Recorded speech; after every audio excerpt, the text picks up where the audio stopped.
Yo, what up? What up? What up? It's your boy Guillermo Kiyosuke with the august Simeon Russell of Nothing But Knicks, and we're here to discuss some articles, discuss some topics that are going on right now in the NBA. If you have some quick words or some words to your fans or whoever may come in later on. Man, I'm just blessed. I'm just blessed that I'm here with you and people are jumping in, man. That's all. I'm good. All right, yeah, let's get to it. So, unfortunately, well, there are some Knicks stuff we could talk about, but we get to it later. But there are some interesting tidbits that are coming out today in the NBA that we can talk about. Definitely, Mike D'Antoni is supposed to be rumored to be going to the Sixers, and they're hoping that he could bring James Harden with him. As you know, the Sixers are a team that could be described as almost in disarray. They did make the playoffs, but again, it's a team that has a lot of parts that don't really fit well. Tobias Harris is not looking like he's going to really make doing that contract. Embiid looks like a dinosaur, or looks like he's the only viable guy in that system, but kind of possibly holding it back a little bit in regards to where I guess they may want to go. And they have a guy in Ben Simmons who's been hurt, but again, he's not a good shooter, and they're talking about moving him. So how do you feel about a Mike D'Antoni who, let's be honest, kind of got hamstrung coaching-wise with the Rockets, where it's basically James Harden land?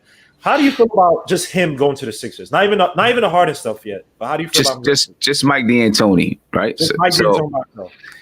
Mike D'Antoni going to the Sixers, looking at the squad that they have right now, I don't see how it works, honestly, right? Mike D'Antoni likes to get up and down the floor. So you got Joel Embiid, who we talked about it before. Joel Embiid, he has a hard time getting up and down the floor because of his knees. Yes, he does. Right? So, how is that going to work? Yes, he can shoot some threes and spread the floor, but I don't see how it works with Joel Embiid. He's too slow. He's not going to get up and down the floor to shoot in 7 seconds or less, 8 seconds or less, or whatever it is that Mike D'Antoni wants to do. Ben Simmons, who is your primary playmaker, is not a three-point shooter, is reluctant to shoot the three. And that's how Mike D'Antoni likes to play. He doesn't want to post up.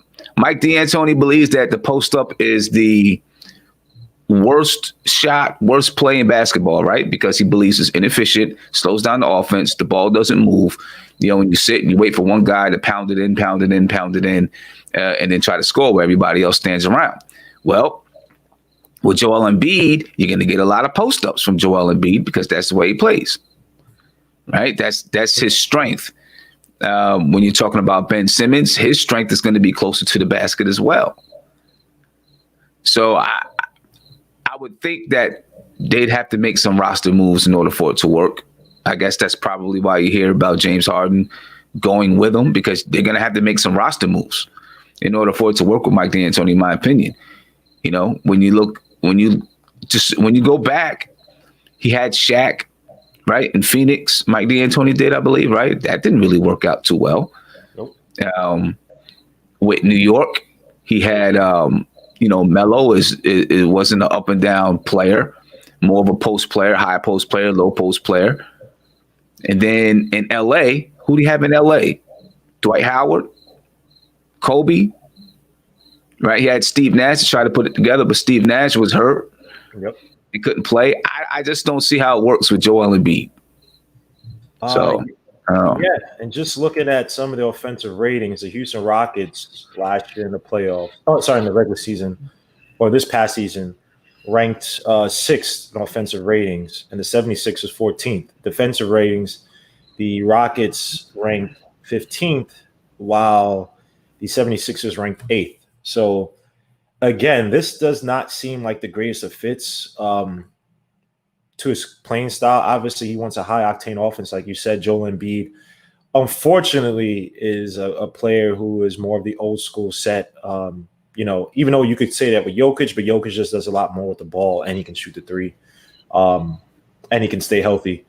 And then you have a guy in Ben Simmons who is not a good shooter. So you're just going to have basically, if their best players, the best they can offer you is solid defense. That's offensively to get the best out of either player, as you've seen in the previous playoffs, not this year when the Sixers played the Nets. One of those guys have to be out, right? Because Ben Simmons likes to drive to the basket, drive to the lane, post up, and he takes up the same space as Embiid. Embiid is not a good 3-point shooter to allow that proper spacing. So, it's interesting to see now with what Elton Brand has done. He has definitely messed up that team because you can see with Butler. I think there were rumblings last year that Butler didn't really want to be there, but he would take the max or something like that. And I think right now they're a team without any direction. I think if you bring a guy like Harden on there, you're definitely going to be in an even worse situation. To me, I think Harden is a ball stopper. I don't like his style of basketball. I think he's over in the sense of that his usage is so high, but he's not giving you 40 points off of like 50% shooting from the field to justify getting the ball 30% of the time. So how would you feel? I don't even know how you would be able to make that move. You'd have to trade a bunch. You'd have to trade a few players you probably don't want there anyway, probably Tobias Harris, and some other players that match that contract. But how would you see a Harden playing with a Ben Simmons and an Embiid? Oh man, First of all, Harden is, for the most part, is a vet. Those two guys are young. So that right there, when you're talking about championship aspirations, they're probably going to have, just maybe, I don't want to say a difference in approach, but a difference in personalities for sure. And maybe the way that they approach the game. One of the things with the 76ers is that they didn't understand how to really focus in, right? Mm-hmm. And Harden's not going to want to deal with that. Maybe Harden would be the vet leader that can bring those guys along. How will they fit together? Well, Joel Embiid, I guess he can spread it out to the 3-point line, so you would have some lanes for Harden, right? If you're going to use Joel Embiid outside, if you're going to try to use him to spread the floor, but his strength is going to be inside. So you got to have him inside. I guess a screen and roll with Harden and Joel Embiid maybe could be effective. But Harden's going to want to have the ball in his hands. And how is Joel Embiid going to react to that, right? Because he's going to have the ball in his hands. As far as Ben Simmons, I don't know. I don't think Ben Simmons is in Philadelphia for long anyway. Whenever his contract is up, I think he's on his way to LA somehow, some way. But I don't know. I can't. It just seems awkward to me. Right. It seems awkward to me. I don't see how it fits. Yeah. I think you would have to kind of rehaul that team in order for it to work, I think.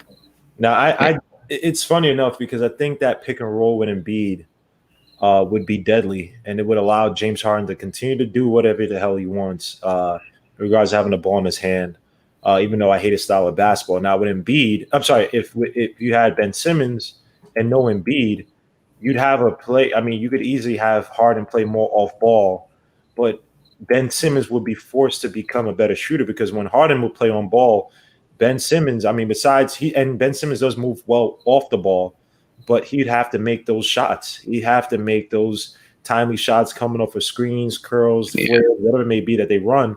I'm also scared that, let's be honest, Harden is what? He's probably in his 30s, right? He's 30, right? Yeah. Probably right around 30. And I'm not saying to say that he's old, but let's be honest, how much is he willing to change his game to fit that style of play? Exactly. He's been playing. He left the team, and I don't think they were the best coach team with the OKC Thunder, but it was a team where he had to try to find a way to fit in. And remember, his last year before he left, they were toying with playing him in the star lineup and off the bench, and he played a lot better off the bench where he was allowed to do his thing versus playing with Westbrook and KD. Now you have him. He was allowed to go to Rockets and do whatever the hell he wanted for how many years. Now he has to go to a team where, let's be honest, the Sixers need better coaching than Brett Brown. And obviously he's gone or whatever, he's not there. But how much is he willing to change his game to make his teammates better, which he should be doing if he has a ball in his hand that much, and not just rely on the step back, dribble, triple, travel moves that he's been doing. So I don't know. It's interesting. I don't know how D'Antoni's a hot name. I think he's underachieved in the past few jobs he's been in. Let's be honest. Those Rockets teams, you could argue that Chris Paul, the 2 years, whatever he was there, I mean, you didn't really need the grace of coaches.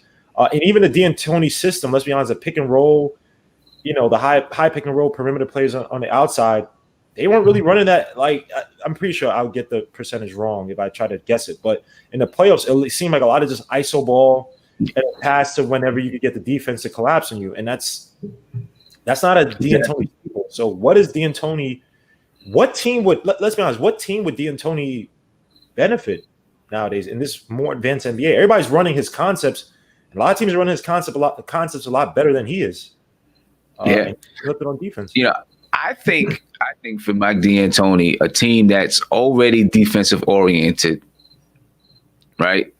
But needs someone who can be magical offensively, right? Like maybe someone like the Pacers. There was a lot. You heard a lot about him and the Pacers.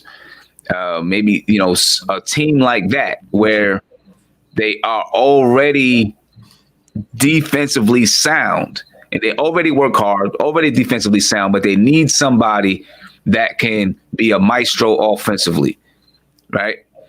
I think a team like that is where he would fit best right now.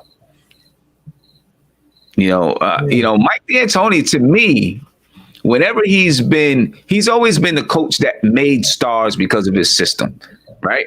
Or had some young guys that were willing to really listen and pay attention to what it is that he was teaching. He got Steve Nash in Phoenix from Dallas, and Steve Nash had made the All-Star team, but he was on the rise, young, and he was on the rise. Then Amari Stoudemire came in fresh out of high school, right? And he was able to say to these young guys, Sean Marion was there, whoever else, this is how we're going to play. This is the style. They're young. They're ready to come in and play that style. Anytime he's gotten with a team, when you had established veterans, right? Either established, when he had established veterans, established stars, let me say that. Established stars, it's been hard for him. You know what I'm saying? Like when you look at him with the Knicks, before Melo came, he had the team with Amari. He had worked with Amari before already. But then there was a bunch of guys that were like role players. But he was good at getting the best out of those role players because of the style of basketball that he would play. Right? Raymond Felton had his best year as a pro under Mike D'Antoni. Yes, he did. When Melo came and now you got a star that you got to deal with that maybe doesn't want to work within the type of system that you want to play. He doesn't seem to work well with those type of players. And then you go to LA, same thing, right? You got Kobe, you got Dwight Howard. It didn't work well. But whenever he's had, and I guess, in Houston, I guess there was a little bit of success, but it's not what you expected when you got Russell Westbrook and James Harden on one team, right? You expect a lot more than a struggle with OKC and then a second round exit 3-1. Albeit to the Lakers, or 4-1, albeit to the Lakers. You expected more. I think Mike D'Antoni gets the best when he's either has young players that he can groom to play the style of basketball he wants, or he has players or he has a team that has not a lot of stars. Maybe you have an all-star, but not like superstars. And so they can kind of check their ego and play the type of offensive system he wants to play, and they'll buy into it. I think he works best in that type of scenario. The issue is, can you take those type of teams to the championship? Right. Because, usually you need that one guy that can kind of get it done for you. And that's what it seems like he struggles with. Although in Phoenix, that is Steve Nash and Amari Stoudemire tandem. If it weren't for what happened then, with San Antonio, when they might have been in the championship and might have won the championship because that duo was deadly. Whew. That duo was deadly. And don't forget about guys like my dude Raja Bell, one underrated player, and Sean Marion, who I think would have killed in this NBA. The quintessential 3-and-D player, even though his shot was ugly as hell. And then why do I always forget this dude? The French dude, the dude who was like a big ass point guard, but he played like Boris Diaw. Boris Diaw. Yeah. And then they also had Joe Johnson too. Johnson, man. I think the Indiana Pacers might be hard because I think they're almost a team in crisis in terms of what their identity is. You've got Oladipo always getting hurt, and they really don't know what they have. Now they have Turner, who's nice. They have Sabonis, who's also hurt too, who I think is slowly becoming one of the best post players in the game. A guy who can also space out a little bit as well. And then you have a guy in Ty Warren who is he's a dog in terms of he can put up buckets. He's one of those type of guys. You can just turn high in an instant. I think that because they also have good defensive chops as well too. I don't know what their rankings are, but let me see what their defensive rankings. I'm pretty sure it's up there. Pacers. I don't have to look at this. So yeah, they're number 6 in defensive rating. So yeah, I think it might be a little bit hard for them. I think one team that might be interesting if they could get some shooters around him. Would be the Atlanta Hawks. Now you have Clint Capella, obviously a big man who can run the rim, and I think that D'Antoni hated the fact that they traded Capella because I thought he did very well for his role with the Rockets, and I think that D'Antoni was done a disservice without having a rim runner and a rim protector, at least on defense, and you had to rely on PJ Tucker, which let's be honest, is just 6'6" versus Dwight AD was just not going to work. But I think a team with him and maybe another, you got to get some shooters. I don't know what they're going to do with John Collins, but you have a defensive player who might have some offensive chops in DeAndre Hunter. You also have Cam Reddish, who's probably been, misused since high school. I don't think I don't think anyone's really untapped his potential yet.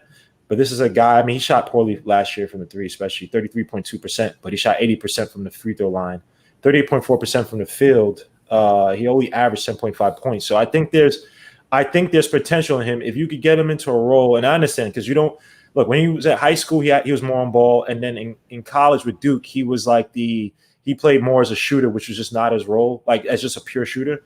I think if you could have a system where you kind of implement, and this sounds crazy, but you have him and Trae Young switch between who's playing on ball and off ball. Obviously, Trae Young's height is kind of tough, but if Trae Young could play a little bit more off ball versus just starting up from the top of the key, dribble, and then looking for the pick and then trying to split the defense, I think if D'Antoni could add those wrinkles, he could untap guys like Cam Reddish and DeAndre Hunter to be the scoring, and then I guess DeAndre Hunter more on the defensive stalwart side, and then whoever they draft this year, that's one team I think that D'Antoni should look forward to. Go to this young team.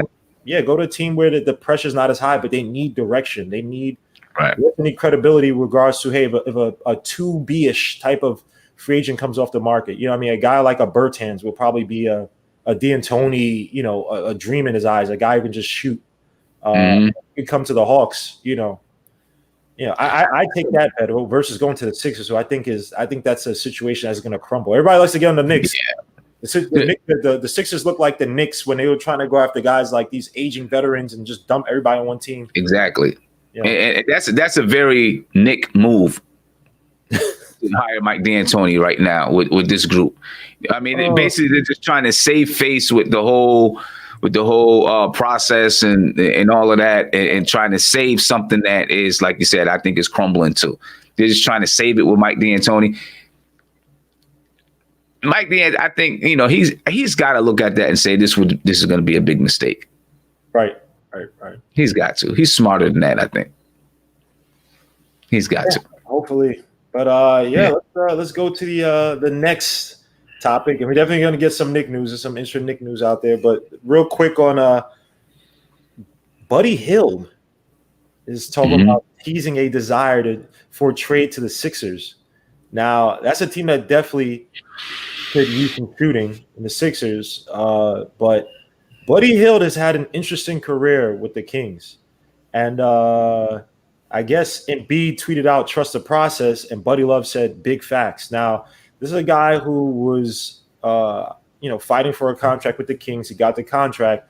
Then he fell out with coaches like Jaeger. I don't know how to pronounce his name, Jaeger. And I forgot who it was last year, but I believe he was also benched last year. So how do you feel about Buddy Hield, just in general, not even him just going to the Sixers? I know people talk about him possibly coming to the Knicks. How do you feel about his situation? Would you want him on the Knicks? Should he go to a team like the Sixers? What should be the next step? Because for a guy who's had an issue when he first came to the league, they kind of didn't know how to play him with the Pelicans, even though I believe he's shooting 40% from three. Goes to the Kings, killed it for a little time. Him, De'Aaron Fox looked like the next tandem, and then now he's getting benched and he's looked like he's moving to his next team. How do you feel about Buddy Hield? I'm not sure how I feel about Buddy Hield. As far as being on the Knicks, I feel like, you can probably get Devin Vassell and maybe get the same player in the next 2 years for a lot cheaper money, right? Because he's making over $20 million a year. Let me see. Buddy Hield is making, he makes in 2020, 2021. Okay. So this year he made $4.8 million.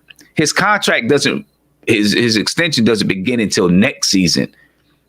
Right. So next season he makes 24.9. Then his contract goes down every year. So he makes 24.9, 2020, 2021, 22.9 in 21, 22.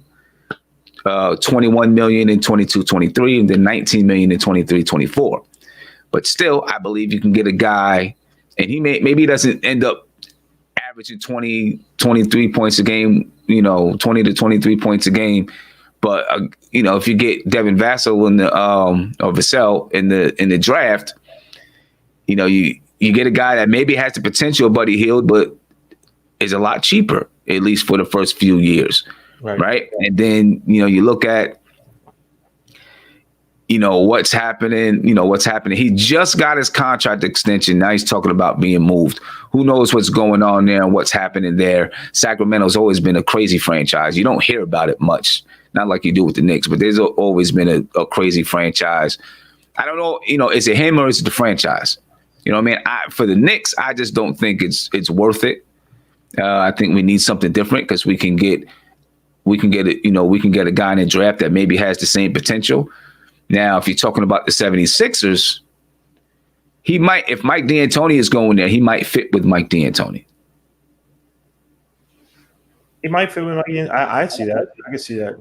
And by the way, Buddy Hield actually had 19.2 points last year, 42.9% from three, 84.6% from the free throw line. Sorry, shot 39.4% from the three, 42.9% from the field. So this is a dead eye score. Let's be honest. But again, the guy who plays no defense. I think that Buddy Hield's best bet would be to. This sounds crazy. I can see him in a few years going to like a contender and playing off as like a big time shooter scorer off the bench. You know what I mean?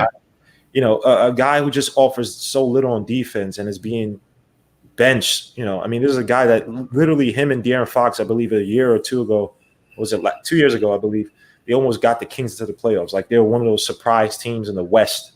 It's just weird where his career has taken him. It's just kids play defense. No Espinal play defense. I know the little kid that usually comes here as a son of MIG. Play defense. Trust me, it can take you. It's gonna help you out, man. It can take you places. Yeah. It's nice, but if you aren't a chosen guy, if you aren't a hardened, especially even in school, if you're not a kid who is a recruit, a so-called big-time recruit, if you're a walk-on, your best bet is to play defense, play hard, and then let the offense come. And since it doesn't happen, look at Jimmy Butler's in the players right now. He came from where? Marquette, which is known for having top defensive players. Dwayne Wade. He came, his bread and butter with the Bulls was, hey, come and play defense. Then he expanded his offensive game. Kawhi Leonard, San Diego State came in. No one knew what the hell he was. Came and played defense. D'Antoni said, hey, I didn't even run plays for this dude. I just say, just give me rebounds and steals. Came in and he learned how to develop his three, learned the post-up game. So, again, defense gets you in the door, guys. Don't forget about it. But, Buddy Hield's Buddy Hield. I don't know what's going to happen, but you did make a good point about him playing with D'Antoni. He would be a D'Antoni staple. But if he goes to the Hawks, you definitely would need guys like DeAndre Hunter to step up. and be more provide defense, because D'Antoni's not going to preach any team defense. But Right. on to some interesting Knick news, because everybody wants to go crazy. New York Knicks. Everybody wants to go crazy with what Tom Thibodeau is thinking and all this other stuff. And by the way, all these people coming out with all these rumors of this and that happening, don't listen to them. I think what Leon Rose is doing right now, when a bunch of rising, everybody's coming out with rumors, that means that the front office is not talking, because some of these rumors are involving the same guys. So it's like, wait, hold up. You wrote last week Julius Randle was going to go and play in China. Now you're writing he's going to go and play for the Bulls like dogs. You're picking at straws, you can't find it. But let me read what Tom Thibodeau has said about our young knight in RJ Barrett. He said, great. Obviously, there's a lot of work to be done. The initial steps, the offseason is critical for any young player. But obviously, you can get going on the developmental piece, which I think is critical. That holds true for all our players. But he's been great, eager, working hard. If he does that day after day, he'll improve a lot. And then he goes on to say, he said, what was Thibodeau's message to the team after the first day of practice? It's about establishing and building the right habits to be successful. So you're putting the foundation of an offensive system and a defensive system, and how you're going about your business. I think it's all about building the right habits so the team can get better and improve as time goes on.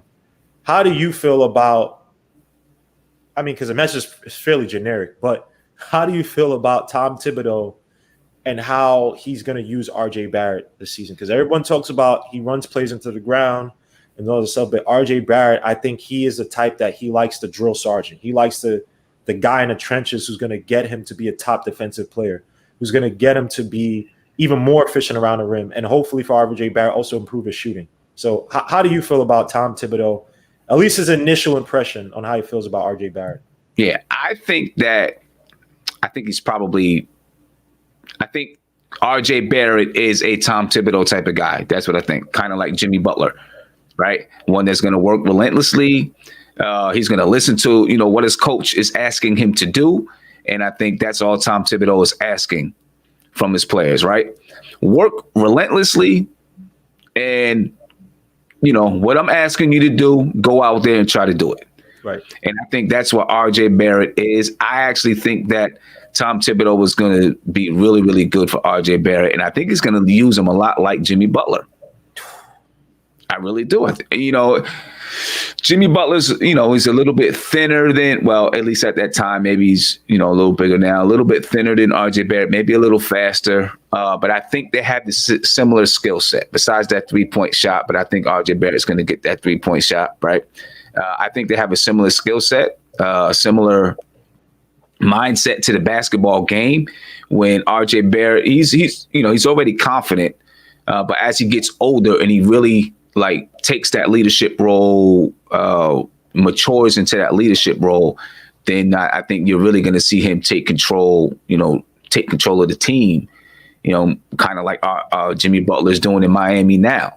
So I see him using them very similar to Jimmy Butler. As a matter of fact, I'm doing a coach's corner thing tomorrow, and I was going to break down RJ Barrett. So how I think Tom Thibodeau is going to use RJ Barrett.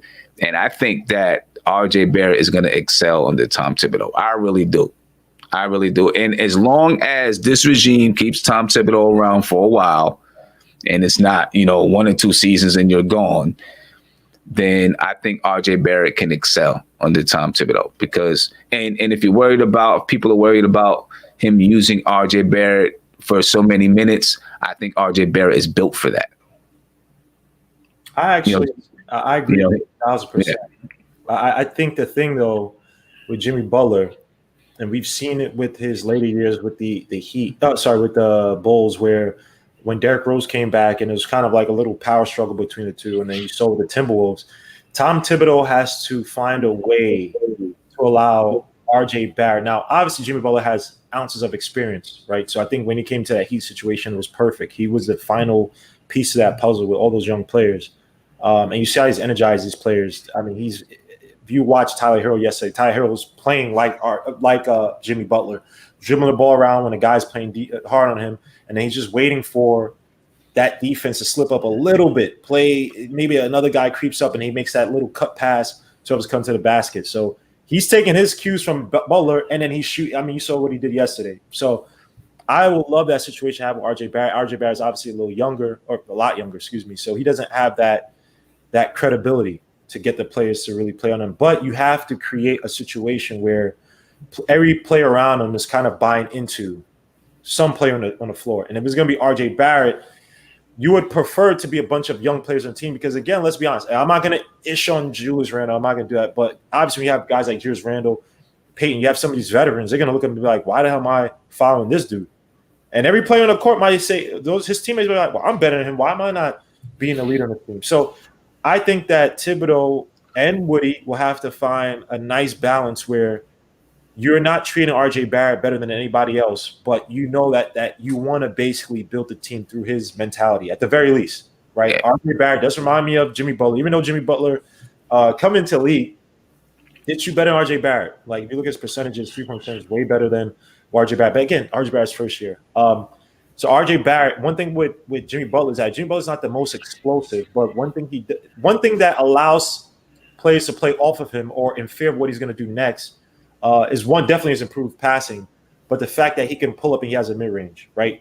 It's like every time I watch, especially in the Celtics series, they are hesitant to it's almost like a toss-up. It's like a dice roll with how players are thinking in their head and how they're playing Butler. They don't want to play him up too close because they know, all right, Jimmy Butler could just step back, shoot that little mid-range. And even when he step back, try to shoot the mid-range, he's still looking to possibly pass somebody, right? He is a jack of all trades on the floor and a high-level one. So, well, RJ Barrett, I see the same thing. Now, I think last year, at least to the very end, they did a disservice by not running a lot of pick and roll and not having him in to create the space for him and not having him in the post. But Thibodeau, put like this, I have faith that Thibodeau's going to run those plays. So I think we're going to see a Tom Thibodeau, RJ Barrett, I don't say marriage, that kind of sounds weird, but, you're going to see that strong synergy between the two because I think they're both their mindsets are in the right place.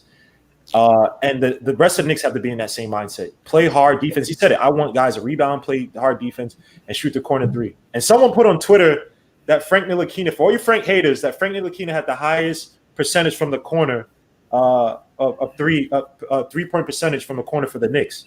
So if you have a guy who's fit, so I'm just saying, for everybody wants to get rid of Frank Ntilikina, again, I don't even mind when we don't get any big names or anything like that. We just draft somebody and build this team. But I will love to see how RJ Barrett is used because we saw, again, Summer League. We were all talking about this, right? Game 3 and Game 4 in the Summer League. We were like, oh my gosh, RJ Barrett. Oh, yo, this is the dude, blah, blah, blah. And Knox did the same thing too, even though Knox, look, I ain't going to kill Knox. But RJ Barrett looked great, especially Game 4. RJ Barrett looked superstar-like. Yep. And against the same Heat team that everybody loves, he was abusing this Heat team when they I saw it on Twitter. They're just showing the clips of I seen a little clip. Yeah. But and look, I'm gonna say something that I know is unpopular. I said it on the show, right? But I actually think that RJ Barrett and Julius Randle started to develop a little bit of chemistry at the end of the season. I'm telling you. Julius Randle was finding RJ Barrett going baseline. He was finding RJ Barrett cutting from the 3-point line. I think they started to understand how each other plays and where to get each other the ball. And I actually think I'm going to say it here. I'm going to say it now. I think Julius Randle is going to have a heck of a season under Tom Thibodeau. I think RJ Barrett and Julius Randle is going to work. I honestly do. It's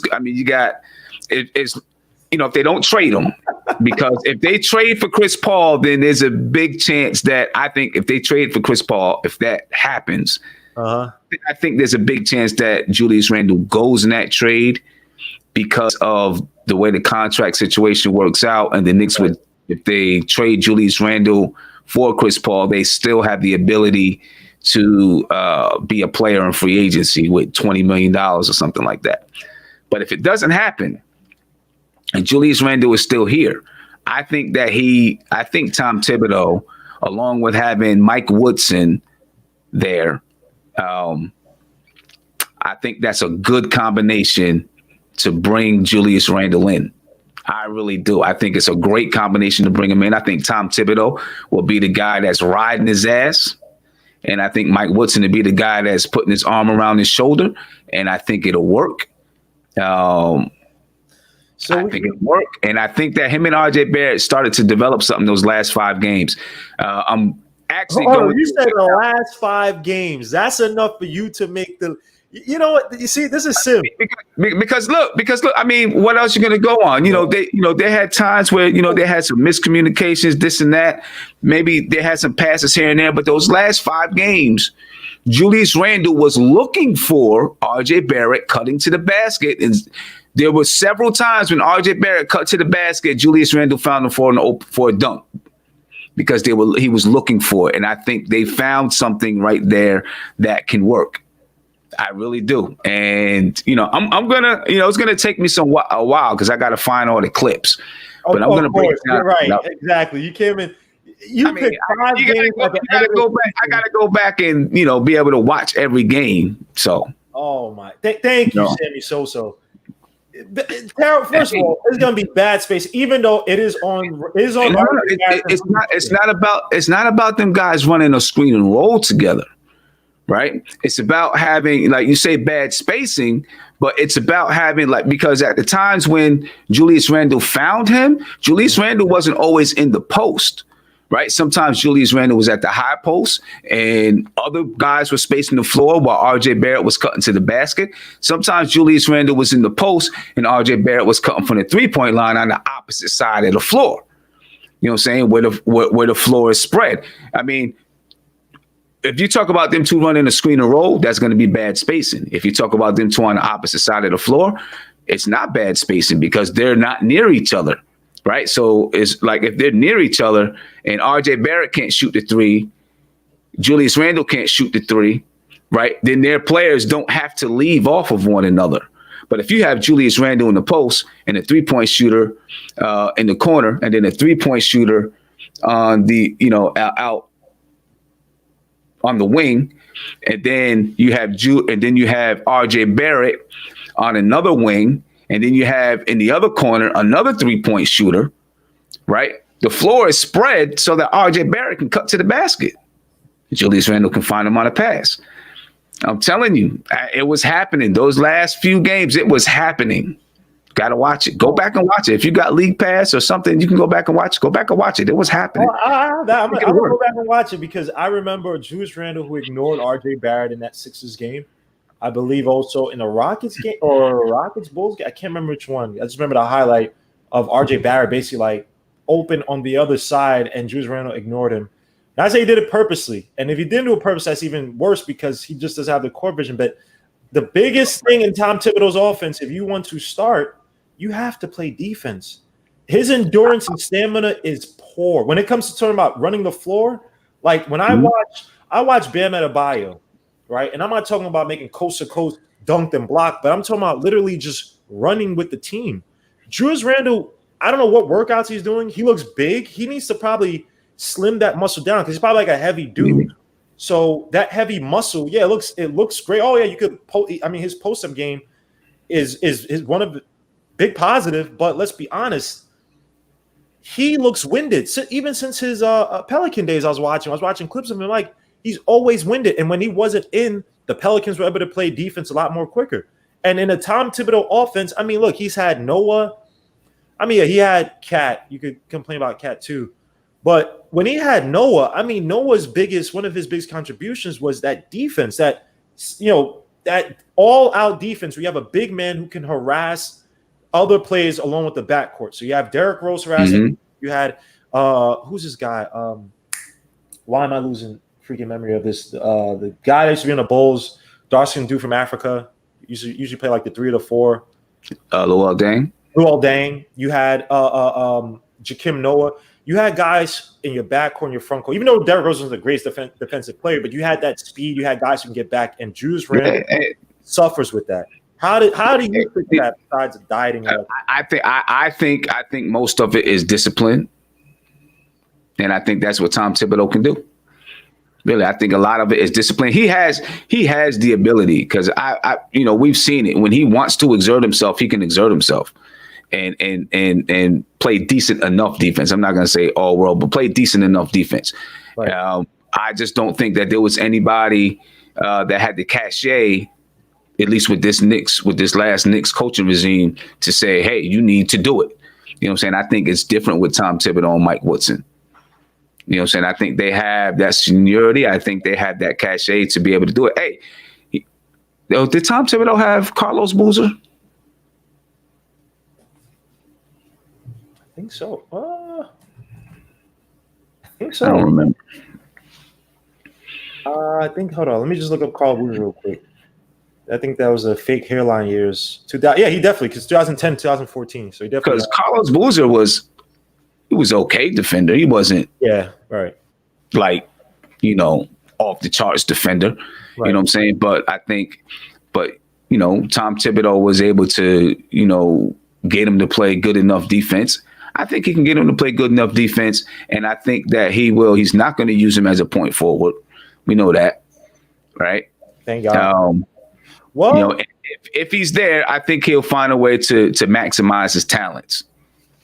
I will give you this. I think that Fizdale was such a poor coach without any true credibility that hurt him. Now, if you have a guy like Thibodeau and the fact that Julius Randle is basically a free agent after, or can be a free agent after this year, I think that if he truly wants to commit himself to winning basketball, because let's be honest, Julius Randle is turning into Corey Maggette, a guy who's putting a big, he could put up a 20 and 10, but he's never playing for he hasn't played for a playoff team, despite the fact that you've seen the production and you've seen the growth since the Laker years offensively, individual numbers. But it's like, why isn't he ever associated with winning basketball? So I think that if Julius Randle really truly wants to build with this team, he has to be more compromising. Well, let me not say it like that, but he has to be more of a facilitator in terms of he has to pass out those double teams. Look, there's no excuse for you to be holding the ball and waiting for guys to commit on you. You're watching playoff basketball where literally guys are inviting the double team because they're going to make that pass, and teams are being timid to even double team some players because, like, he's going to make that pass. Julius Randle has to be that adept to where he's getting, even if RJ Barrett doesn't make the shot, whatever, get the team, get these players in that position to make those shots so then they can increase their percentage. They can increase their efficiency. They get used to doing it. And he has to fill out on defense. So and I think that I don't think it's an unwillingness. I really don't. I think it's court awareness. I really do. I think it's court awareness with Julius Randle, not understanding, okay, I got the ball. Let me see where that double team is coming from. And then now I can make that pass. I mean, so many times when I seen him, someone was wide open at the top of the key and then he had it and, he should have made the quick swing, but he held it for a split second longer, and then he made the swing, but it was a little bit too late, and that person closed out.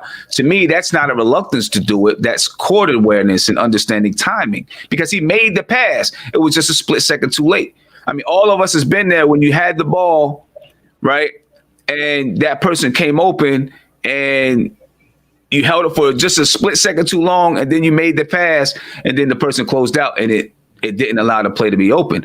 I think, he has to learn a little bit more court awareness. You know what I'm saying? And I really do think when you go back and you look at numbers, right? And I'm not saying this to knock any other player besides the point guards on the team, right? He had the highest assist percentage, meaning when he had the ball, he made the pass to get an assist. Besides, Elfrid Payton, Frank Ntilikina, and Dennis Smith Jr., it was Julius Randle. And then after that, it was RJ Barrett, right? Meaning that he made the pass to get the assist, out of the amount of times that he had the ball in his hands. You know what I mean? He made the pass and got the assist or whatever it was. I think he had the highest number of assists in his career, 3.1, I think it was. He also had the highest number of turnovers in his career, 3.1. By percentages. Both of them were by percentages. I think last year with the Pelicans, or the previous season with the Pelicans, he was like 2.8 assists. This year was like 3.4, 3.1 and 3.4. Then he was at like 2.9 turnovers with the Pelicans, and I think this year was like 3.1 or 3.4, somewhere around there. Might have them mixed up or something like that. But his assist percentage, besides behind the point guards, was the next highest on the team. Now, I think there's a willingness to. He just doesn't have the court awareness, maybe the basketball IQ to make those plays as quick as you would like him to make those plays. You know what I'm saying? And so that's why, that's why someone like Tom Thibodeau. But see, the thing, right? This is what happens.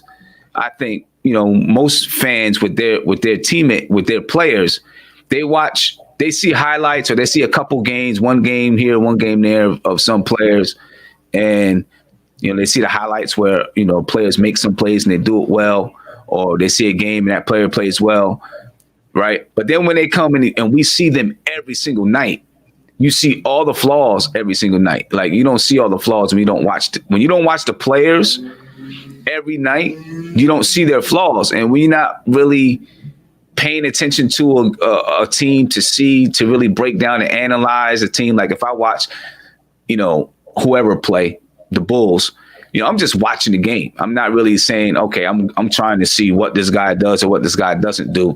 Maybe some things are blaring. I think it happens a lot. That's why we get so many players that it looks like they killed on another team. Then they come to us and it's like, yo, this guy sucks. Right. And then at the end of the season, you look and the stats are similar. You're like, yeah, but this guy was terrible. How are the stats similar? I think it's because we see him more, so we see all the flaws. I just saw just Randall making sharper passes with the Pelicans. And did they have better talent? I mean, 80 was out, but you had Drew Holiday. You had I forgot the other shooter that was on the team, the shooting guard. I forgot his name. But, I'll just say this. Look, the court awareness thing, I hope that's the issue. I believe at this stage, you should already be able to make those passes. You don't have to be CP3. No one's asked you to do that, but simple pass out the double team. I mean, that's just winning basketball. So let's see. But before we get out of here, there is definitely somebody asked me to talk about Kenny Wooten, who tweeted out recently. I see myself learning a lot from the staff. If you could give us your thoughts, how do you feel Kenny Wooten fitting with this new regime? He has athleticism. He has the so-called high-impact defense where he can make those dazzling blocks, but he really offers nothing else. It's hard to say because I don't know what the roster is going to look like. So it's hard to say where he's going to fit in. I don't want to say I'm not sold on Kenny Wooten. I just don't know. Yeah, I don't know. He's 6'8". He probably fits better with the Rockets with the way that Mike D'Antoni and them guys wanted to play than with a team that's going to have bigger players because he's 6'8" and he can fly, so he can play center for like a Rockets team where he can get a lot of blocks. But when you talk about playing for the Knicks and getting all those blocks in the actual NBA, I don't know if he does because at 6'8", maybe you're playing a 3 or 4 who's going to be outside on the perimeter. Right. And you may not have a chance to get those off ball blocks the way he does in the G League. Maybe you get some on a fast break. And then after that, I don't know. I haven't seen his development, so I don't know what else he's going to be able to do. I know when I seen him play in the G League, he was just basically, a fast break type of guy. You wasn't posting him up. You wasn't going to rely on a 3-point shot. You're going to get some exciting plays, maybe an alley-oop here or there that it, electrifies the fans. I'm not exactly sure where he fits in because I don't know if he's a dog defensively one-on-one. He just gets a lot of weak side blocks, right? That, and he can jump so high, everyone's like, oh my gosh, look at this guy. But like a straight up dog defensively, one-on-one, me and you, understanding rotations and those type of things. I don't know if he's that kind of defender. So I'm not exactly sure where he's going to fit with the regime right now. And Alvin Duarte says it best. His problem is he can't shoot. If he had an elbow, as explosive as you are at this day and age or the stage in your basketball career, to not be able to have at least an elbow jumper or something from the baseline, and then a 3-point shot on the court where do you like the corners? Do you like the top of the key? You should develop certain spots. If you're going to come in as a defensive player who may not be the most skilled technically, you have to be able to provide me something on offense where you can – maybe it's not you creating a shot, but you can work within the flow of the offense without you being at the rim. There are a bunch of guys who are probably out of the NBA who can run the rims better than anybody, but they can't shoot. They can't do anything else. They can't create a shot. But they can run a rim. They could fast break. Hey, they're going to do – razzle dazzle, throw off the backboard. They could run the pick and roll, but then they offer nothing else. And I think with Wooten, if he's really being serious about this coaching staff, hey, I like Bryant, I like Woody, I like Tom Tibbs. Learn how to shoot. Try to. They're doing it to some. I mean, Lord Jesus, if I had their jobs and their lives, and all I had to do was learn how to shoot, I am literally doing a Kobe Bryant approach. Rest in peace. Well, I don't even know if he did this, but this might be psychotic. I'm literally bringing a small refrigerator. I'm bringing a little camp sleeping bag, and I'm staying at the gym for days, and I'm just shooting. I'm learning how to shoot. I'm having people put me through shooting drills 24/7, so it's muscle memory. Gilbert Arenas said this in one of his videos where he was like, I think he takes he has a camp or something like that, or you used to go to camp, so they made you shoot like 500 times in a day. And I'm not even talking about foul shots, because some people shoot I think Kobe would shoot like 1,000, some psychotic, or Jordan. But he said you shoot 500 shots from a spot on the floor every day just to get that muscle memory. So, okay, exactly. But a lot of times your body, some people's bodies are just not used to, certain forms, just not used to doing that. And when you get it there, look, Wilson Chandler, guys, go back and watch when Wilson Chandler got drafted by DePaul and played on the Knicks. He used to shoot and jerk his body like a weird, it was the most, I don't know what the hell it was. I don't know where he learned how to shoot. But I don't know who taught him, D'Antoni, Isaiah, I don't know who taught him, but he improved to be close to a 40% shooter with the Knicks. So to me, Kenny Wooten, as much as he's being active on Twitter, that's great. I love it. I hope it's not a thing where you're being active on Twitter because you're scared that you might not make the team, but you're trying to win fans. Right. Prove your shooting, man, because everyone thinks you're talented, and you probably should have been here last year when we were through all this crap. But now we have a new regime, and everybody's fighting for spots. So hopefully he gets through it. But that's gonna be it. Just one last thing I seen in the chat. Someone say, it's not about size. They talk about Bam Adebayo, but look at Kenny Wooten. He's 6'8", and he's skinny, right? So if you're playing him at center, and there may not be a lot of post ups and those type of things, but don't get upset when he's getting pushed all over the floor, right? Yeah, he can jump, but you know how you keep a jumper down? You box his ass out. You box him out, they can't jump. And now you nullified everything else that he can do because he's not strong enough to box you back out or muscle you. You know what I'm saying? So, look at the Rockets. Look how they got out-rebounded by the Lakers. Yep. Right? They got killed under the basket by the Lakers. Yes. You know what I'm saying? So, the size and height, while the NBA isn't the same as far as, posting up, it still means something when it comes to rebounding the basketball. You know what I mean? If you want to sit here and act like Capella wouldn't have been Mike D'Antoni's dream to help him out, because PJ Tucker, as much as he tried hard, it was impossible against AD. And people want to bring up Bam. Bam is technically skilled. The guy can hit a mid-range shot. I've seen he can hit from the foul line. He hit the baseline. He can spin around. He can do all these other things. And he's also a good on-ball defender. So it's not just guys with Wooten. Wooten just offers wild blocks. It's just like, what was it, James White? Who's that dude that he's been in the Knicks? Yeah, James White. Those ridiculous dunks, and it was fun to watch. But after that, it's like, okay, what else can you provide? Exactly. So I mean, look, this is a good episode, man. Obviously, we've been doing this every week, and we hopefully get some more Knicks stuff, because I'm pretty sure Tom Thibodeau is going to give us some more generic stuff. So, if you have some last words before we get out of here. No, man. Let's we're coming down to the end of the playoffs, and the Knicks they'll be in the news a lot more. So there's going to be a lot to talk about with the Knicks. I don't know what's happening after this whole thing with the bubble. They're going to practice and start putting some things in place, and then I guess they won't do anything for 2 months. So who knows what it's even going to be worth, if it's going to be worth anything. I don't know. Yeah. And it'll probably be a whole different team. So. Very true. And you have a show coming up tonight, right? At 9? Front stoop, yeah. Oh, front stoop. On the front stoop, yep. So definitely, I mean, promote it if you want. Yeah, man. Yeah. We're doing underground radio tonight on the front stoop at 9 p.m.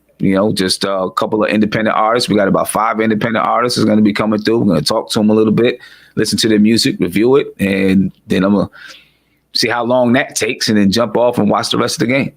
Definitely. And then also he has Big Brother, Little Brother.